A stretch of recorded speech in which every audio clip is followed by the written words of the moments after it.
এই অত্র বাগেরহাট ৩ আসনের এমপি, বাংলাদেশ সরকারের বন, পরিবেশ ও জলবায়ু মন্ত্রণালয় বিষয়ের মাননীয় মন্ত্রী জনাব শেখ ফরিদুল ইসলামের নাম ব্যবহার করে একটি চক্র বিভিন্ন তদবির বাণিজ্য করছে মর্মে আমরা গোপন সূত্রে তথ্য পাই।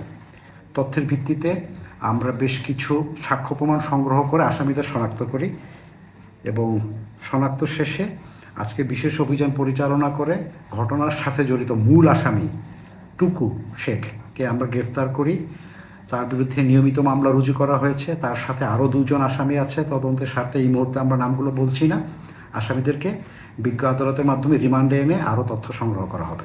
আসামিদের কাছ থেকে মাননীয় মন্ত্রীর নাম সম্বলিত একটি সিল পেয়েছি এবং তারা যে বিভিন্ন অফিসে করেছেন, তদবির করেছেন, সেই সংক্রান্ত কিছু আমরা ছবি পেয়েছি যে তার এই সিল ব্যবহার করে স্বাক্ষর দিয়ে, জাল স্বাক্ষর দিয়ে যে বিভিন্ন অফিসে তারা যে তদবির বাণিজ্য করেছে সেই সংক্রান্ত কিছু ছবি আমরা পেয়েছি।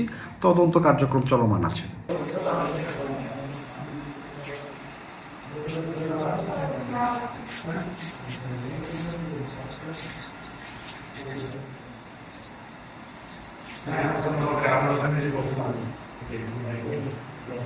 ঘুরান ঘুরাই নিয়ে আসেন এদিকে।